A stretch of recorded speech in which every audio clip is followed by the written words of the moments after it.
parece duro xestionar tanta imaginación. Mais que un don ou algo bo é como unha maldición. E algo que me encerra e que me produce obsesión. Que dos meus me afasta e o que din me aburre sen razón.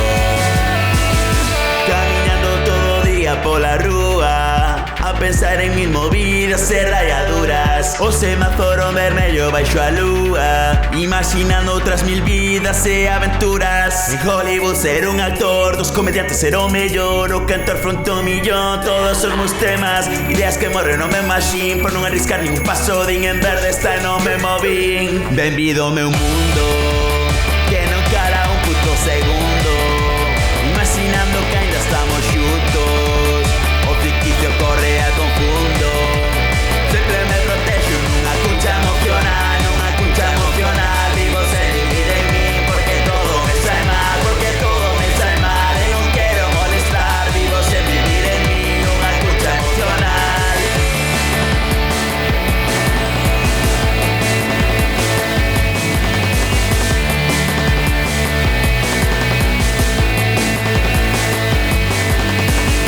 Todo día pensando en mí, imaginando que non vivín un pesadelo que non ten fin, do que non espertas. Sempre buscando en te evadir novos mundos nos que non sentir e ser o prota por fin da tua propia historia. Pero chega o día en que todo mellora, que deixaches tempo atrás o malo que te afoga e comezas a vivir o que hai afora. Sintes que vai mellorar a partir de agora, entón todo che parece diferente.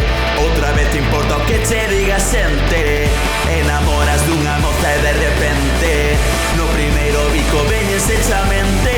Pensamentos que aparecen un segundo, mil futuros nos que rematamos xuntos, pero neles todo amor desaparece por comato estar borracho sempre. Benvido ao meu mundo, que non cara un puto segundo, imaginando que ainda estamos xuntos.